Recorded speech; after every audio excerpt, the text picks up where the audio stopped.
તો મિત્રો આપણે સૌથી પહેલા વાત કરીએ ભારતનું શેર બજાર રોજ નવી ઊંચાઈઓને સ્પર્શી રહ્યું છે જ્યારે બ્રોકરેજ ફર્મે ત્રણ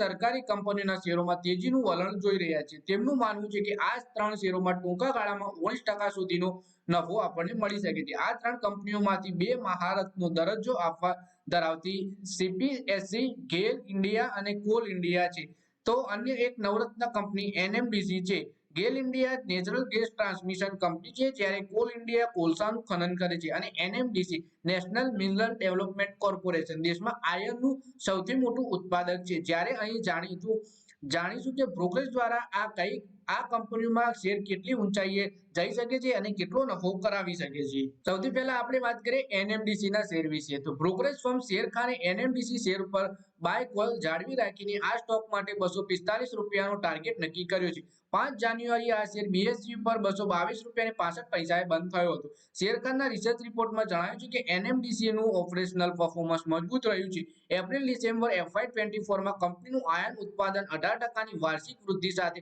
31.8 MT રહ્યું હતું એટલે કે મિલિયન ટન તેમજ 24% વાર્ષિક વૃદ્ધિ સાથે વેચાણ પણ 32 MT રહ્યું હતું ત્યારે હવે નાણાકીય વર્ષ 2024 ના પ્રોડક્શન ગાઈડન્સ 47 થી 49 MT એટલે કે 23 થી 28% યર ઓન યર ગ્રોથ પ્રાપ્ત કરી શકાય તેવું લક્ષ્ય જણાય છે સપ્ટેમ્બર 2023 થી જાન્યુઆરી 2024 વચ્ચે આયર્નની ગાઢ ફાઇનાન્સ ભાવમાં 20 થી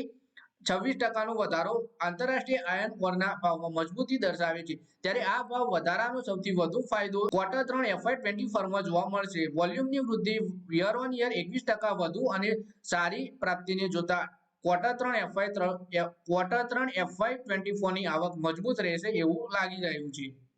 પછી નેક્સ્ટ શેર વિશે વાત કરીએ આપણે તો નેક્સ્ટ શેર છે ગેલ ઇન્ડિયાનો તો મોતીલાલ ઓસ્વાલે વર્ષ 2024 માટે તેની ટોપ પિક્સમાં ગેલનો સમાવેશ કર્યો છે બ્રોકરેજે આ સ્ટોક પર તેનું બાય રેટિંગ જાળવી રાખીને ટાર્ગેટ પ્રાઇસ વધારીને 195 કરી છે 5 જાન્યુઆરીએ આ શેર બીએસઈ પર ₹163.55 ઉપર બંધ થયો હતો બ્રોકરેજે તેની ટાર્ગેટ પ્રાઇસ વધારવા પાછળના કારણ તરીકે કંપનીના રિટર્ન ઓન ઇક્વિટી અને ફ્રી કેશ ફ્લોમાં સુધારા સાથે મજબૂત કમાણી જણાવી છે નાણાકીય વર્ષ 2024 થી 26 માં ગેલની કેપિટલ એક્સપેન્ડિચર 64%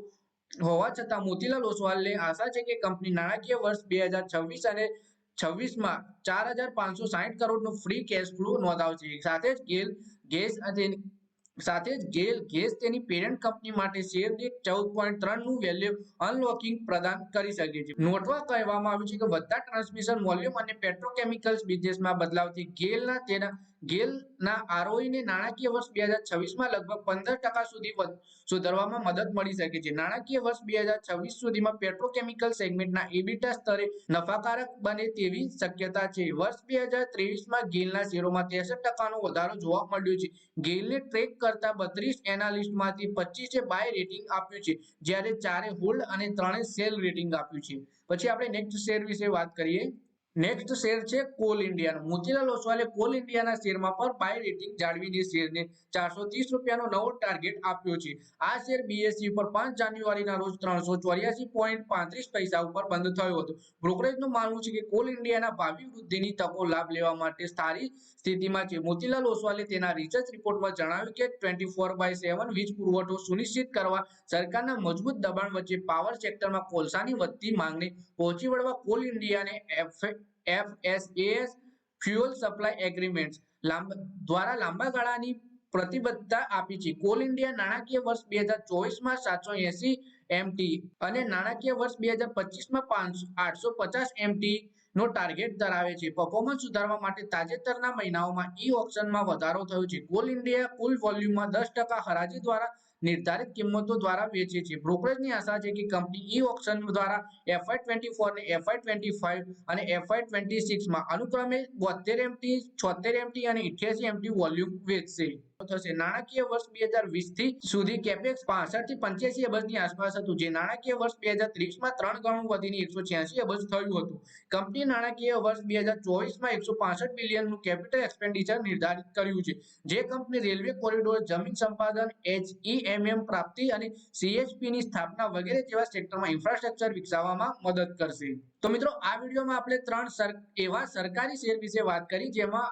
આપણને લાંબા ગાળે અને ટૂંકા ગાળે બંનેમાં સારી એવી તેજી જોવા મળી શકે છે એવું એક્સપર્ટનું માનવું છે અને એક્સપર્ટે આ શેરોમાં ખરીદીની સલાહ આપી છે. તો મિત્રો આ વિડીયોમાં બસ આટલું જ. હવે મળીએ આવનારા વિડીયોમાં. ત્યાં સુધી તમે વિડીયોમાં લાઈક કરો, કોમેન્ટ કરો અને વિડીયો પોતાના મિત્રો સાથે ફેસબુક, ઇન્સ્ટાગ્રામ, વોટ્સએપ બધી જગ્યાએ શેર કરો. શેર બજારની આવી જ માહિતી ગુજરાતીમાં જોવા માટે તમે ચેનલને સબસ્ક્રાઇબ કરીને ઘંટડી પર દબાવી દેજો.